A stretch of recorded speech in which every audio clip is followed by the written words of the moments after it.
seu gerente, por favor, não fique bravo e não repare o estrago que eu fiz.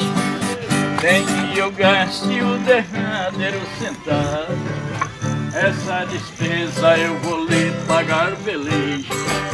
Eu não sou louco e nem sou destruidor, mas derrubei uma parede do hotel para passar para o quarto acolhedor daquela loira dos cabelos cor de mel. Em meu quarto eu quase morria de sede, sentindo o gosto da água cristalina.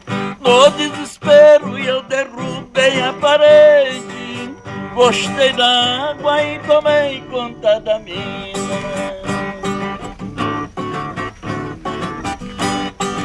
Pode tocar?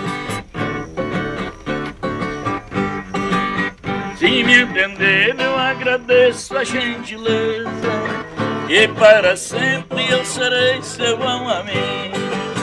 Mas esse hotel vai perder uma freguesa, porque a loira vai partir junto comigo.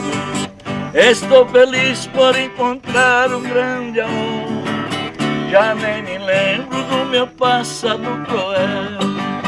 Aqui eu deixo minha bagagem de dor e levo a loira dos cabelos cor de mel.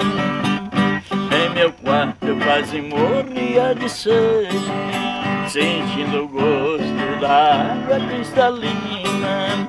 No desespero eu derrubei a parede, gostei da água e tomei conta da mina.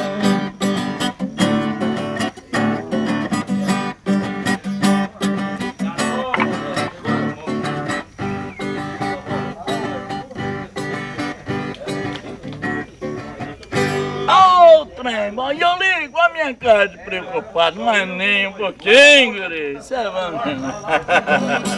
Por isso que eu gosto do Nessinho. Oh, Nessinho. Gente, mandei ver.